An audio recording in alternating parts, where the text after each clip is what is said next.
Success.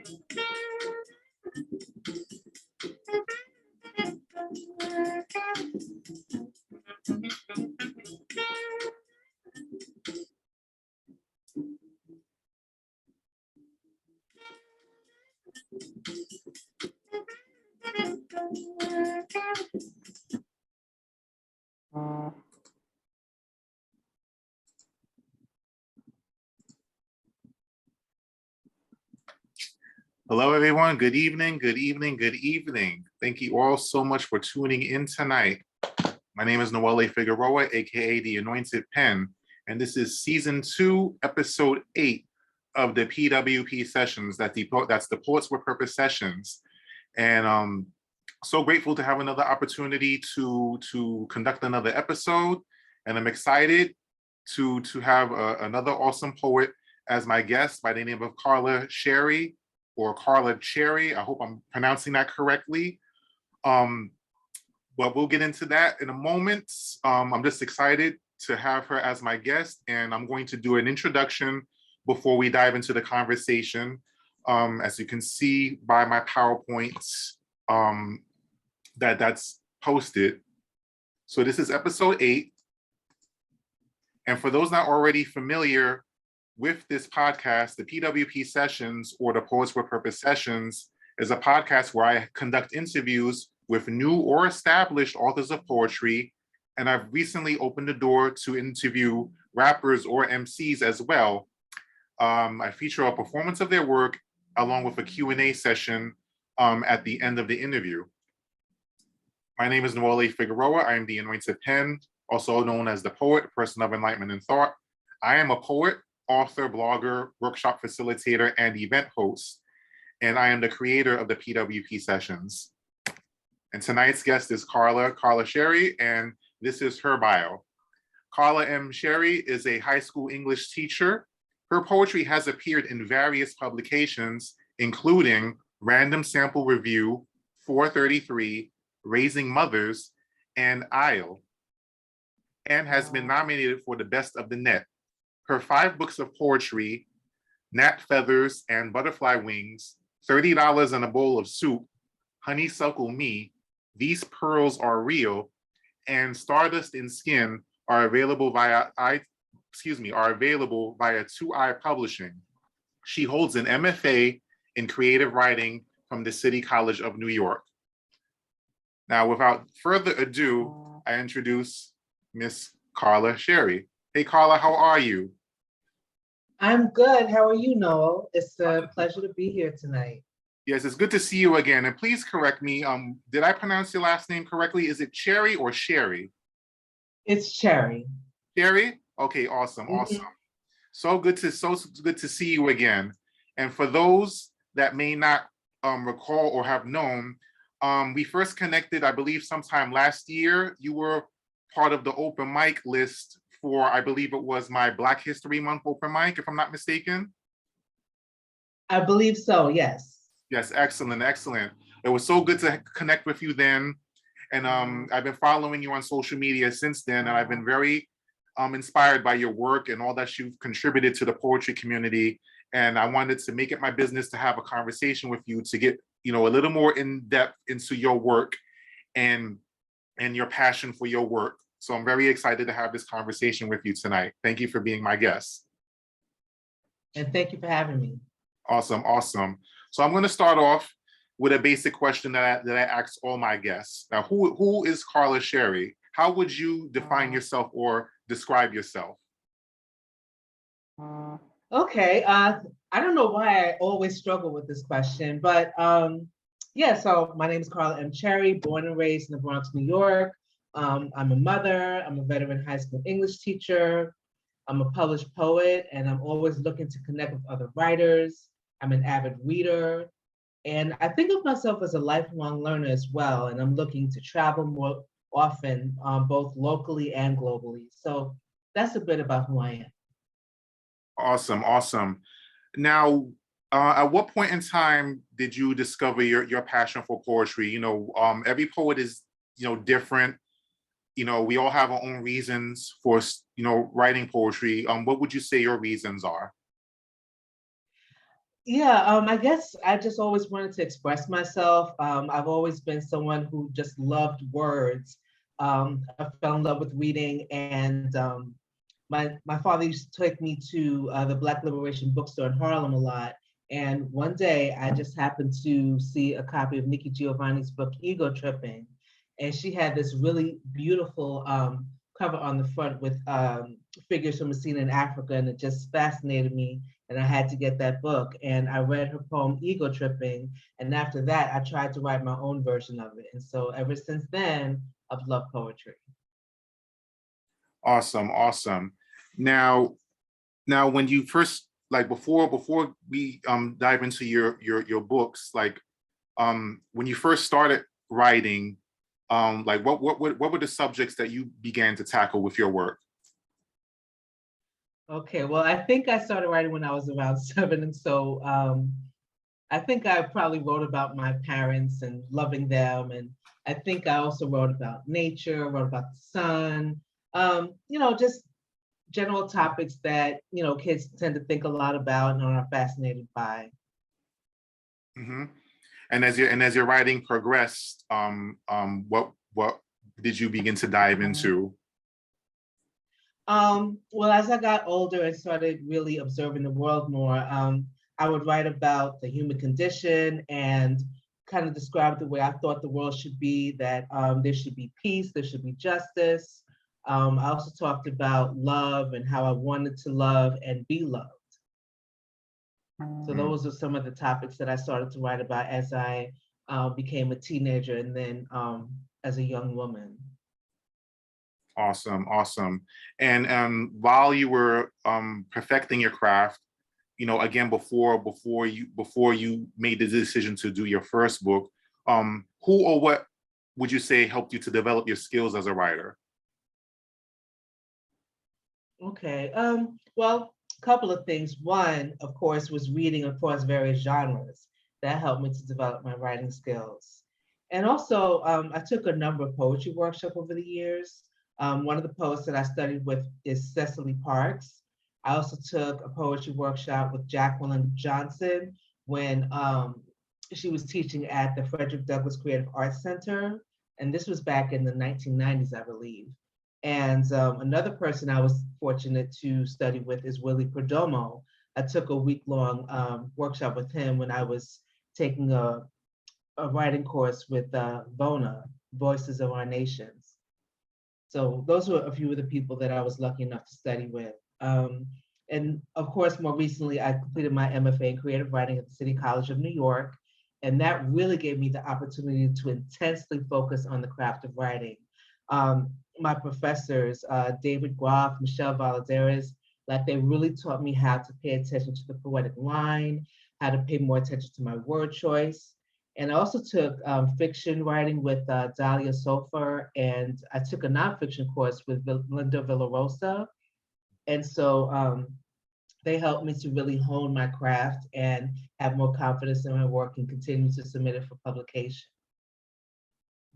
Awesome, awesome.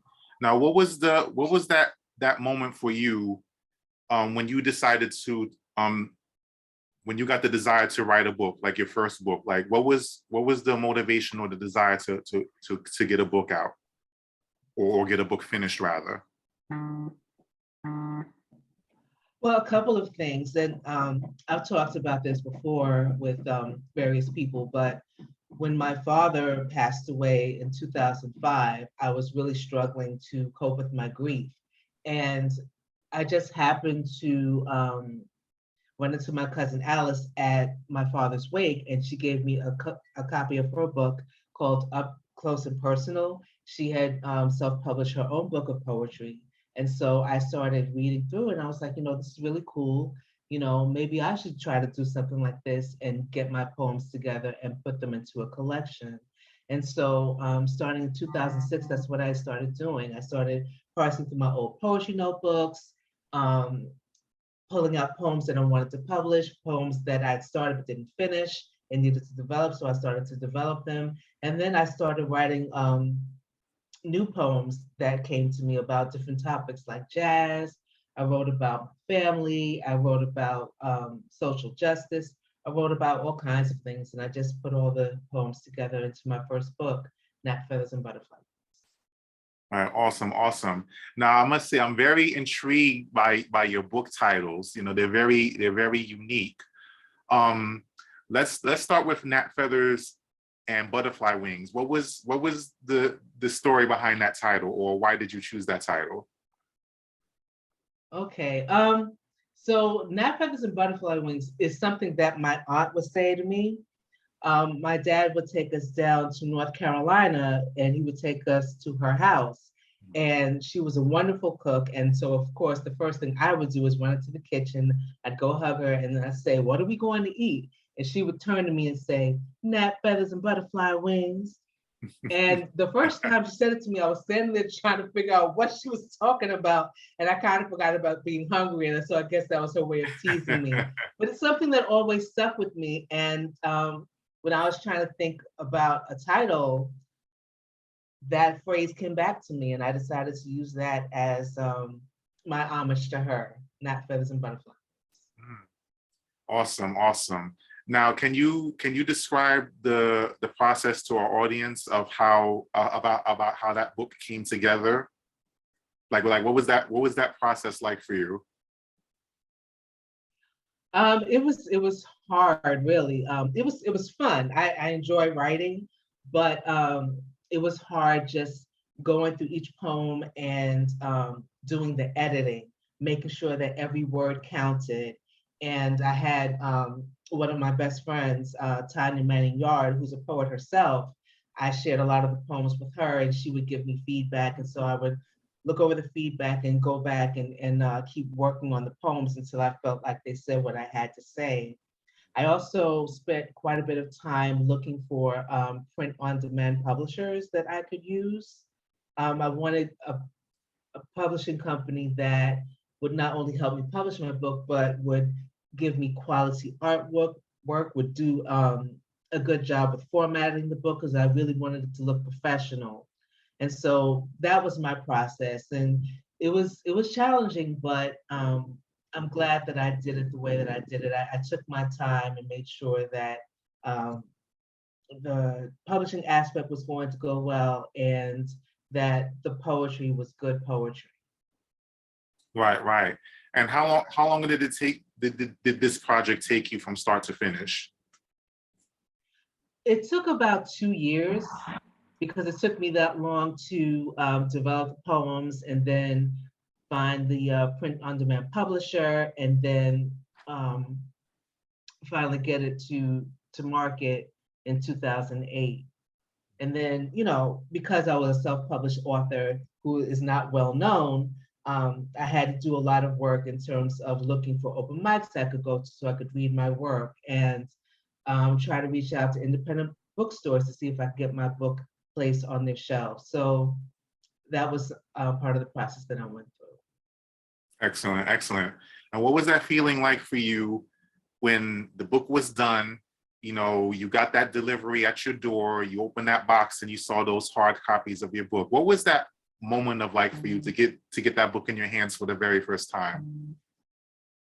It was really exciting. I was so happy to finally see the book in my hands, and I was so excited that I gave away most of the copies of the book. The publishing company that I was with, Wasteland Press, the contract that or the package that I signed up for with them, I got 75 copies of my book, and I gave most of them away, thinking that that would be a good way to promote the book. And I wish I had not done that. You should never give away your work. And so that was a lesson for me. Um, I think I just needed to just learn a little bit more about marketing before I tried to get my work out there. But yeah, seeing it in print and holding it in my hands was really exciting. And I was proud to see, my family get copies and, tell other people about them. But I just wish that I had known a little bit more about marketing before I started giving my books away. Right, right. Definitely understandable. Now, do you classify yourself as a self-published author? I used to, but a couple of years ago, I had the good fortune of meeting Anthony Langhorne, who is Mhm. the president of 2i Publishing. I Yes, yeah. happened to, yeah, I know who tagged me. Jereni Soul. Jereni Soul tagged me in a post that he had done for his group Poetics U, and he Mhm. was offering online poetry workshops. And so I signed up for a couple of them. And they were a lot of fun. And then he said that he had just happened to open up his own publishing house and he was looking for authors. And so I had submitted what turned out to be my latest book, Stardust and Skin, to be published, and he agreed to publish it. And so the book did pretty well. And so he allowed me to then publish my first 4 books under his publishing house. So now I am no longer a self-published author. Okay, awesome, awesome. And congratulations, by the way, because I have that particular book, Stardust and Skin. Everyone, if you haven't already, do purchase a copy. This is an awesome book. I'm still in the process of reading it. Very excited about this project. Very happy to have it in my hands. Now, Well, thank you. well, I'm sure you know the ins and outs of the traditional publishing route, where you would have to get an agent and so on and so forth, and all the politics and whatnot that goes with that. And then you have your experience with the self-publishing route, and then until your recent connection with your current publisher. Do you have a preference as far as like what route to take in terms of getting yourself published? Do you feel one is better than the other, or do you feel they're both viable to you? Like, do you have a preference over one of the or the other? Well, I prefer being with a small publisher, but I think that there is a lot of value in self-publishing because it can be really hard to break into the traditional publishing industry. And so the explosion of self-publishing has been pretty liberating for a lot of writers who might not otherwise um, have a platform to share their work. So I think self-publishing is a wonderful thing. But I think that people who self-publish have to be really careful to make sure that they do approach it professionally, make sure that you get a good editor, make sure that you have proofread your work and you try to get quality graphics so that your book looks really professional. And one of the advantages with being with a small press is like Tony, the president, he is really good with graphics. And so he really takes a lot of time making sure that the graphics are right, that the formatting is right. And he also does a lot to promote his authors. And so in that sense, being with a small publishing house really does work for me as a poet. But I say that if anyone wants to investigate self-publishing, I do recommend it. Yes, definitely, definitely. And I'm also connected to Tony as well. And along with your book, I got his book as well. And I was definitely impressed by the quality and the presentation of the book. So he's definitely doing big things. And he's also an inspiration to me as you know, as I have my own I have my own publishing company. So seeing people like him do the work, helps me to keep going and get ideas and just be inspired that it is possible to do it, it is possible to do it for ourselves.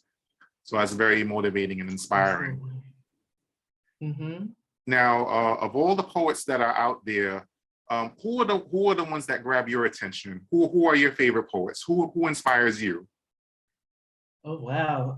There are so many people, but I'll just name a few. I love Sonia Sanchez. Yes, yes. Oh my God, yes. She packs so much meaning into what can often be a very small space. And she's just amazing. And I love the way that she performs. She puts so much feeling into her recitation of her work. Yes. I also love Lucille Clifton, Peggy Robles Alvarado, who's also from the Bronx, and she's amazing. Yes. Abiodun Omawale of The Last Poets is an inspiration for me.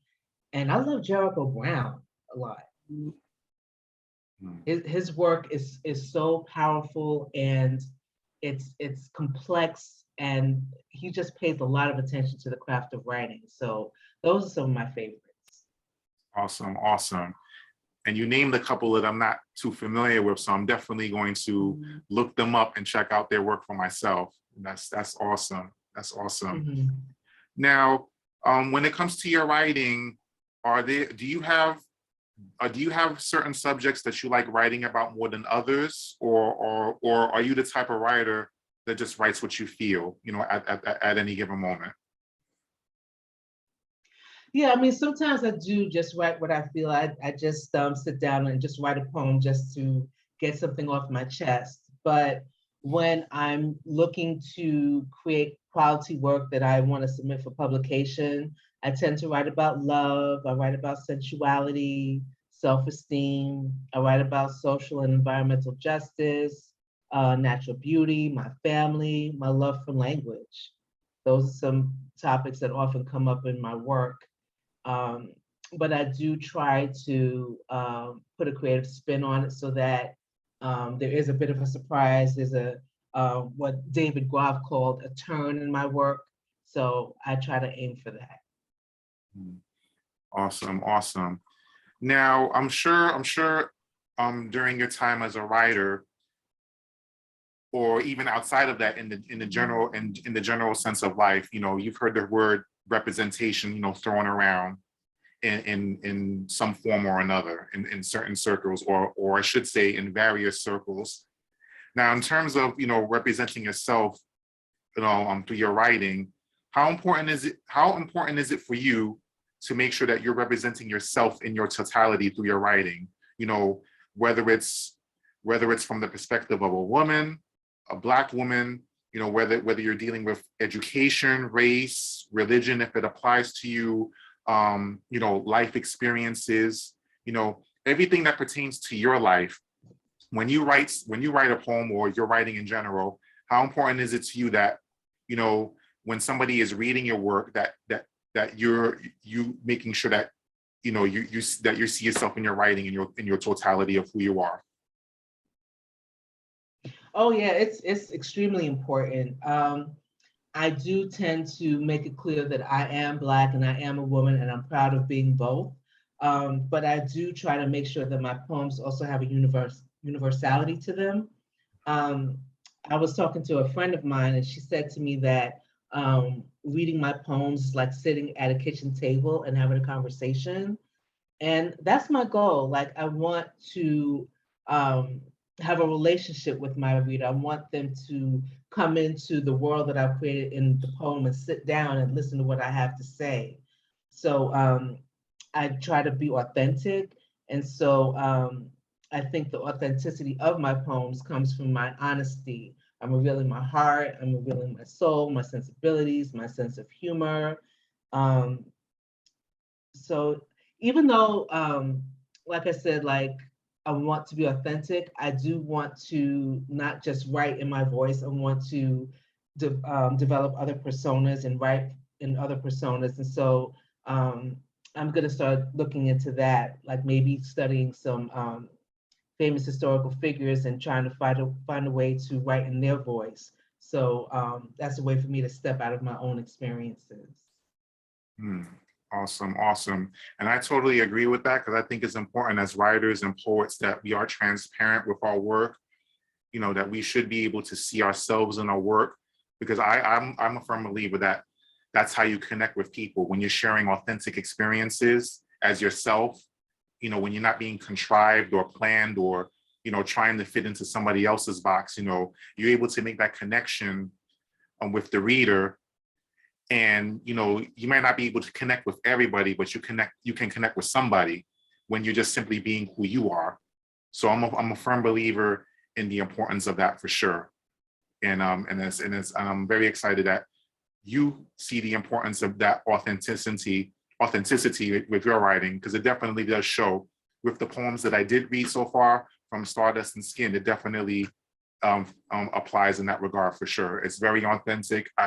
I feel the emotion of your words, and I see that you're telling stories that, you know, that anyone can relate to in one way or another. So very important for sure. And that, Oh, thank you. oh, you're very welcome. And that provides the perfect segue to the next segment of this podcast, which is, it's now time for Carla to take the mic. Now, Carla, you now have space to do up to 5 poems of your choosing. You don't need to do 5, but I want to give you space to do 5 total if you want to. This is your time to give our audience, you know, just an opportunity to hear some samples of your work. So at this time, the floor is yours. Okay. So one of my poems. Okay. Let's see. Well, why don't you tell me a topic you'd like to hear about? Let's hear a love poem. How about a love poem to start? A love poem. Okay. All right.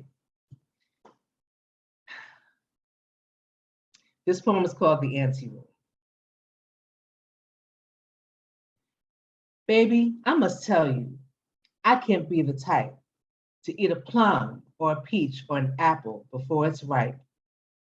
Though you desire my dainty meats, a pure heart and motive is what I seek. Love is more than honeyed licking, strawberry cream and appleton size. I do want you, but caress my thoughts before my thighs. Fondle my aspirations, my breast won't disappear. The small of my back can wait, ned my doubts and fears. Explore my world, then take me to heaven.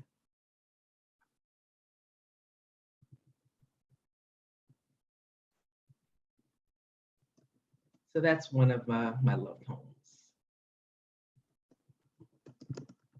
Okay. All right, so I could do another love poem. Just pulling it up. Love poems, love poems, love poems. You know what? I'll do one that I wrote about my dad, and it's called First Time. It is new, brick red, white vinyl tassels, a bell for a happy fifth birthday. Training wheels laid to the side. Hold me, Daddy, don't let go. Assured of his grip on the back of the seat, legs pump unsteadily, arms slowly straightening up and out, then the cutting through air. With that sudden light feeling, turned around to see where Daddy went, waved at his retreating figure, bike wobbled and turned over, blood and white meat on knee. He dusted her off softly, until the sniffling stopped. He wondered if they should stop, go home, sing the birthday song, and cut the cake, but they are Black. She is a girl. She is his eldest, and he's been throwing her up in the air since she was a baby, so she'll fall in love with aiming high. He said, get back on, time to ride. So that was first time for my dad. Okay. So the next poem I'll do is called Pupil, and this is a poem that I wrote for my mother. Bookish me should have been by Daddy's side while he was under the hoods of his Volvos or the cars of our neighbors. With shiny silver tools in hand, he kept us safe for cheap. Should have asked him to name the parts all those wires and hoses were connected to. As he twisted this, tugged on that. 10 years, 7 months, 2 days since I could ask him how to check the oil and the tire pressure or how to find the carburetor.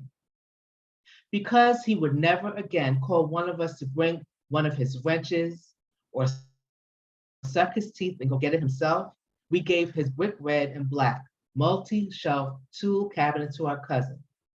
One less thing around to make us cry. Mommy, at 88, is up and down the stairs with ease, quick to laugh at her favorite films. Headphones on ears, framed photos of Johnny Mathis on her bedroom walls. She used to take us to Lampson's in the Bartow Mall, us girls tugging her arms as she browsed the aisles for just the right, brightly colored yarn.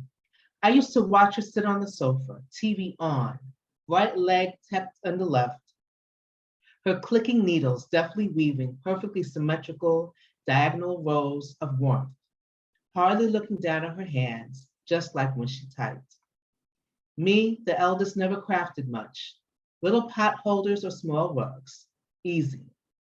The loom came with directions. The hooking sets came with color-coded mesh and matching yarn. Had one sewing class in 6th grade, only finished 1 of 3 projects, a crooked apron made from discarded brown and blue cloth that I found in Mommy's sewing chair. I know one day my sister and I will sit in Mommy's bedroom beside the pile of knitted Afghans and decide whom will get which. I know the 2 I want for sure, the rose and mauve, cream and periwinkle. The Forest and Kelly Green one still has the sagging gap from years of us snuggling underneath, kicking each other and giggling. Proud me, who doesn't like to fail, should let Mommy teach me and stop pretending she will always be around to sew up that stupid hole. So those are just a few of my poems. So when I write about love, I don't just write about romantic love. I write about love for my family. I've written love poems about my students. So that's just a little taste of how I think about love. I can share one more love poem. This one is one of my favorites, and it's called Marks.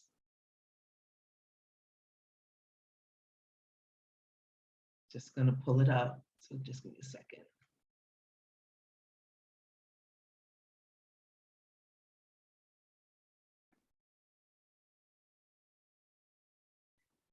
Okay. Matter of fact, you know what? I'll read a different one.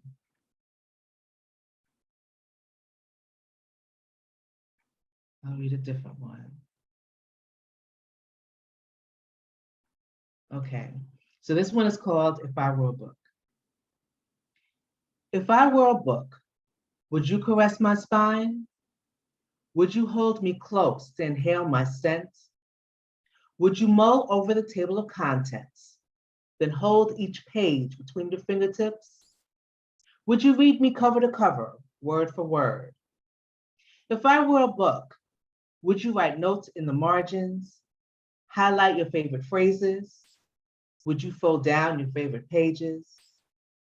If I were to be obtuse, Would you take the time to read between the lines? Or would you skip around chapters and peek at the end? Would you write your name on the first page?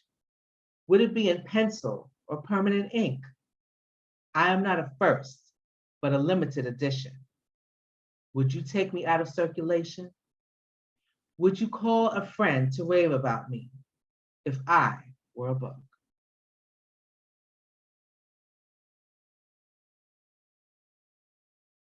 So that's another one of my love poems.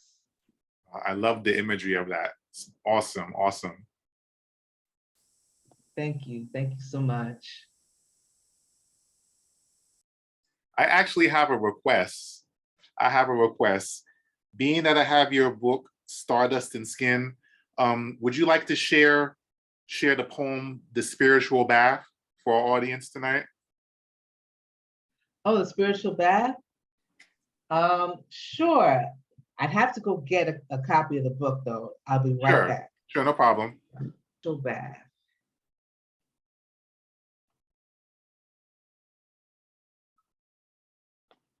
Okay.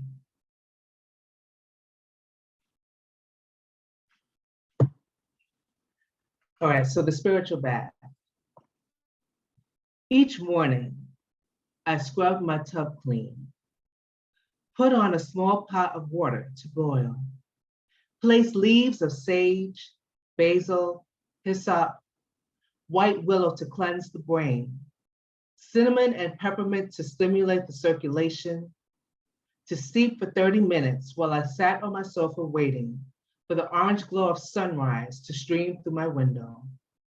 When it was time, I strained the leaves and put them in a bowl, put aside the herb-infused water for tea, covered it to keep warm, filled the tub halfway with warm water, placed the herbs in it with 3 drops of myrrh oil for fragrance and cleansing, disrobed, sat, closed my eyes, deeply inhaled the sharp notes of the herbs.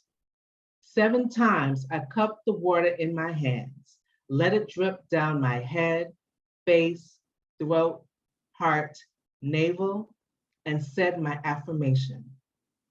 Good morning. I'm thankful to be a sacred, beautiful daughter of God. Patted myself dry, smoothed my skin with lavender scented lotion, put on a white dress and a white head wrap, dropped the juice of half a fresh lemon, 3 teaspoons of honey in my tea. Wow, beautiful, beautiful, beautiful. Wow, wow. Thank you so much. Ladies and gentlemen, that was poetry shared by Miss Carla Cherry. Awesome words. I love the imagery. Can you share what was the inspiration behind that poem? Okay, so Stardust and Skin came out of a writing project I was part of. Peggy Robles Alvarado put together a multi-week workshop called More Than Just. She brought together a small group of women of color to come together to talk about a physical insecurity that we were struggling with. And so the point of the workshop was to come away with a poem that we had written about it. And we were also going to be part of a photo shoot. So unfortunately, the exhibit we were supposed to do, we couldn't do it in person because of COVID. So we were able to do something virtually. So I had one poem that I wrote and I performed that one, but I kept writing more poems. And so the next thing you know, I had an entire book and I called it Stardust and Skin. And so that poem that I just did, The Spiritual Bath, that came from some of the workshops that we participated in with Peggy. Wow, that is awesome. That is awesome. I mean, the imagery of the poem is just amazing and very unique. And then, the book, I noticed that within this book, you have some illustrations to go with the poem. And I don't know who the artist is, but it's beautiful, beautiful, beautiful artwork that accompanies the poem perfectly. It sets the tone for the poem. So I truly enjoyed that piece. Thank you so much for sharing it. Well, thank you. And you know, the funny thing is, you know the artist. It's Tony. Oh, wow, wow, wow. Yeah, he insisted on doing an illustration with each poem. Wow, that's awesome. That's amazing. That's amazing. Thank you so much. So now we're gonna move into the next segment. Let me just share my screen right quick again. And so at this time, ladies and gentlemen, we are moving into the Q&A portion of this podcast. So if there's anyone in the audience that would like to share a question or a comment for Carla, you can unmute yourself and share your question or comment at this time.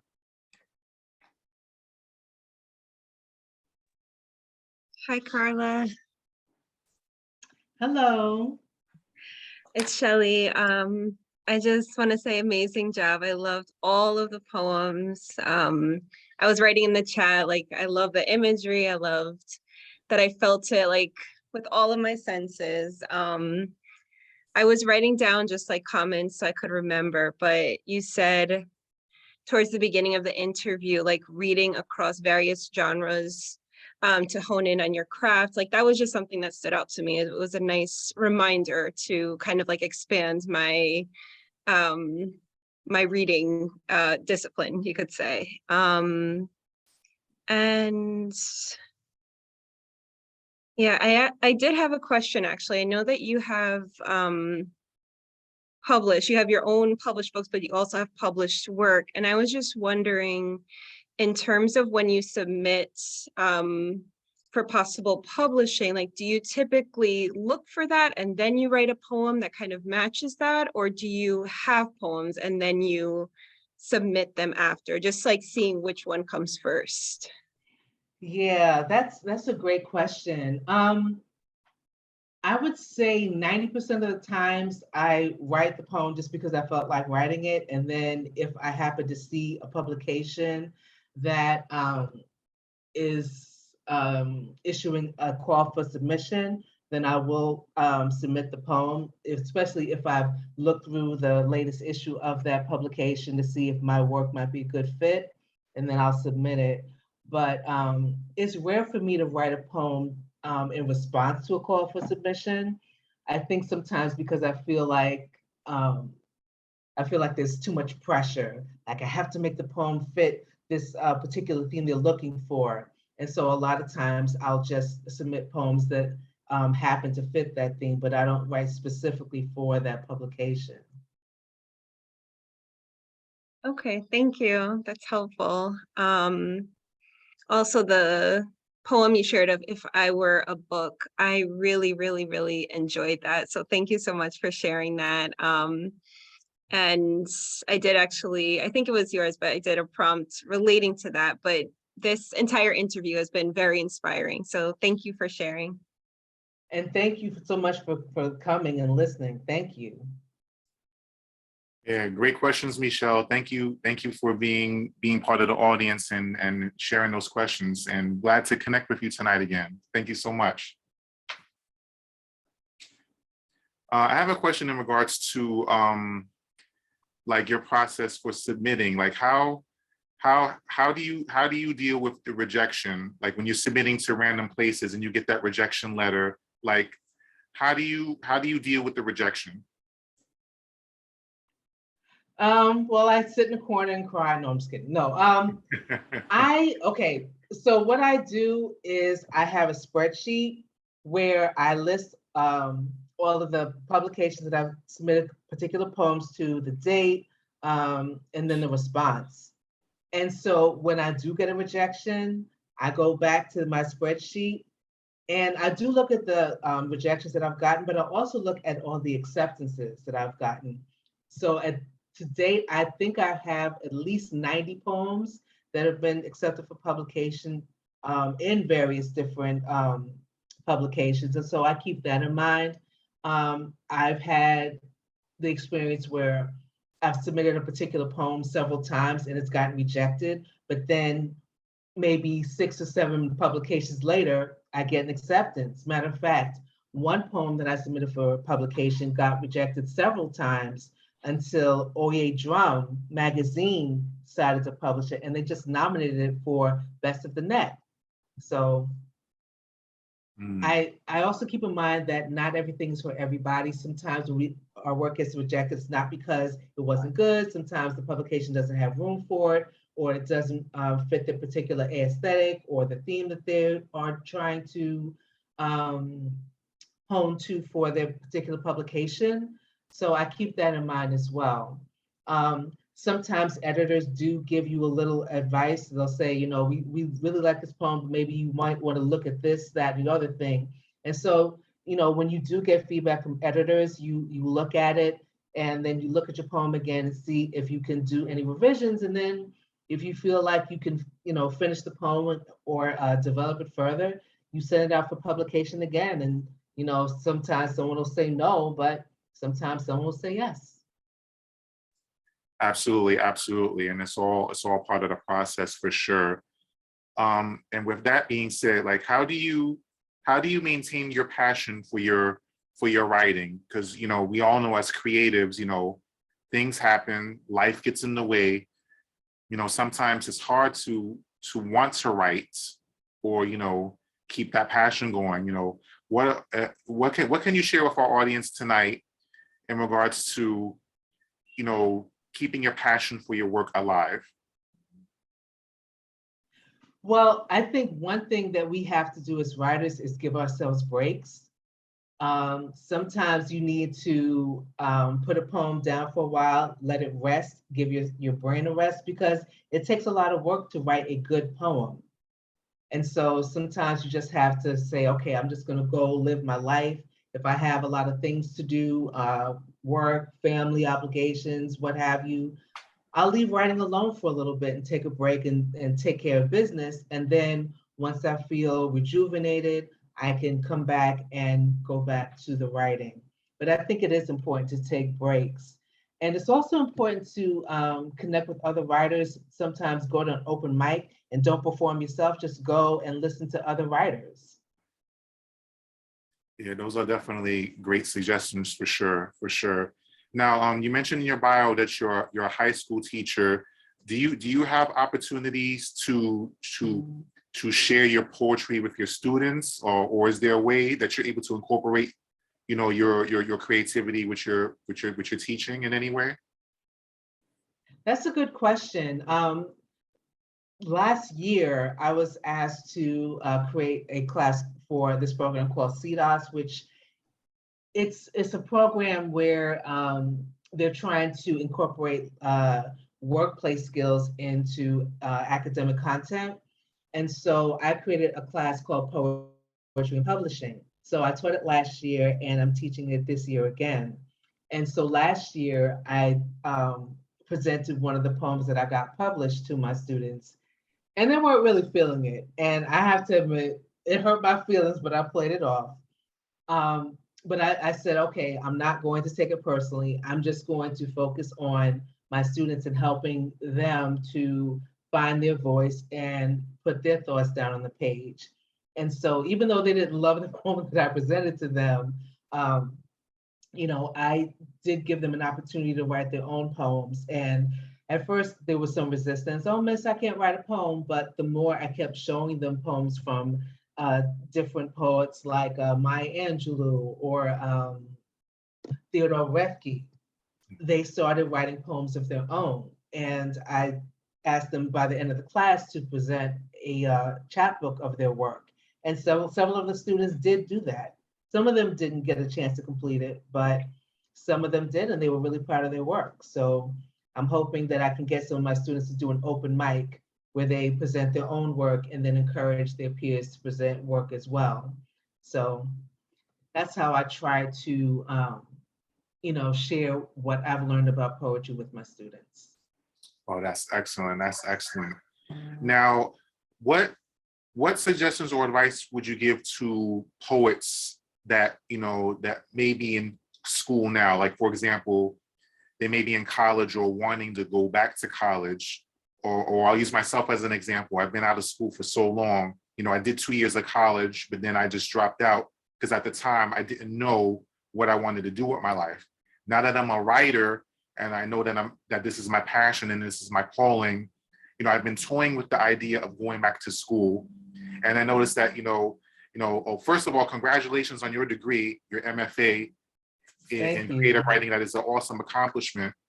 But for poets like myself and others possibly that may be considering going back to school, what advice can you give in order to go to college to pursue a degree in writing? Like what is the best way to go about achieving that goal in regards to being a writer? Okay. So if you want to pursue your bachelor's degree, I definitely recommend either majoring in English, communications, journalism, any particular degree program that the college might offer that is related to writing. I definitely recommend that. If someone is not sure if they want to go back to college, there are so many writers' workshops that are out there that they could partake and really study the craft of writing. And again, as I said earlier, like reading across genre is so important because it helps you to hone your own poetic skills. And, continue to go to open mics, share your work, listen to what other people are writing about and how they write. How do they perform? And you can even go up to a lot of them and ask them how they would describe their particular writing process and take notes, learn from them. But if anyone wants to go back to school, I definitely recommend it. I mean, is it expensive? Yes, I'm hoping Uncle Joe will forgive my student loans. Probably won't happen, but I look at it as this is an investment in myself. And so if I have to spend a few years paying for it, I'm more than happy to do it. I am so glad I got my MFA. Awesome. Thank you for sharing that. It's much appreciated. Now, with all that you've accomplished up to this point, like overall, what is your intent with your writing? Like, what is your overall goal or desire that you want to achieve with your writing? Like, what kind of legacy do you want to leave behind with your work? It probably sounds corny, cliche, but I want to touch as many hearts and minds as I can. I always tell people that my dream is to sit on a couch next to Oprah and talk about my poetry. You know what? I'm going to put that out in the universe. It may not happen, but that's okay. I just want people to read my work and get something out of it. If it educates them, if it informs them, if it makes them laugh, it makes them cry, makes them remember something special that happened in their lives, that's all I'm asking for. If it makes them think about what's going on in the world with our planet, with the vestiges of racism and sexism and homophobia, then my work is done. I just want to touch as many lives as I can. All right, that's awesome. Now, I can't speak for everybody, but I know personally I've been affected by your work. Your words are very inspirational, very creative, very unique. I love the imagery of your work, and I congratulate you on all that you've accomplished up until this point, and I wish you the very best with your future endeavors. Congratulations on everything. Thank you so much, Noel. I really appreciate that. Oh, you're very welcome. I have to get a copy of your book. I want to read your poems. Oh, thank you. Definitely. I've seen some of your videos with you performing your poetry, and I got to get your book. Oh, thank you so much. Yes, I definitely have copies available for sure. So I'll set one aside for you for sure. Thank you. Now, before we close out, do you have any events or projects, coming up that you would like to share with our audience that you'd like to announce? Okay, well, I am hard at work at my next book. I'm also in the process of, I guess, reconceptualizing my apparel business. I have a small side business where I sell t-shirts and hoodies featuring one of my poems against colorism. And so I'm working on finding a few more of my poems that I can put onto apparel to sell. So I'm trying to figure out how to do that and expand that business. So there are things in the works. Okay, awesome, excellent. And for those not already familiar with you, where can you be found on social media? So you can find me on Instagram. I'm Carla BX Poet 1. Okay, excellent. And do you also have a website or not yet? Actually, I do have a website. I can put it into the chat. Oh, yes, please. Thank you. Thank you. And I'll also, so it's Carla Cherry, bxpoet1.com. Okay, excellent. Excellent. Thank you so much. Now, as we close out for the evening, there's just one more thing that I like to do, which I feel is very important, and it's to say thank you. First and foremost, thank you, Carla, so much. Pleasure connecting with you again. Great conversation. I enjoyed hearing about your work, and I enjoyed your poetry, awesome poetry. And again, I congratulate you on all the projects that you've put out up until this point, and I wish you all the best with your future endeavors. For those wishing to connect with the P.W.P sessions and Poets with Purpose, you can do so through the Facebook group Poets with Purpose, on Twitter @PoetsWPurpose, YouTube channel of the same name, and I'm also on Clubhouse @The Anointed Pen. Stay tuned for the next episode number 9, featuring rap artist Rich Vision. That'll be taking place next Saturday, October 22nd at 5 p.m. Eastern Standard Time. And for more information about this podcast or Poets with Purpose, you can call me at 646-372-6230 or email me at poetswithpurpose@gmail.com. All of my flyers and graphic design are done by the wonderful team at Eclipse Graphics. You can find them on Instagram @Eclipse Graphics New York. You can reach out to them for more information. And lastly, for those of you wishing to make a donation, you can do so through PayPal, Tap Media Man, $ Anointed Pen on Cash App, and Zelle utilizing my phone number. And that, ladies and gentlemen, concludes episode number 8. This episode will be uploaded to the Poets with Purpose YouTube channel within about the next hour or so. So once that's done, you're welcome to share the link with all of your connections. And you know, just want to thank you all again. Thank you, Carla. Thank you to my audience. Thank you all so much for your support. Another great episode in the books. Thank you all so much. Have a good evening and God bless. Thank you. Thank you, Noel. Good night. Thank you. Good night.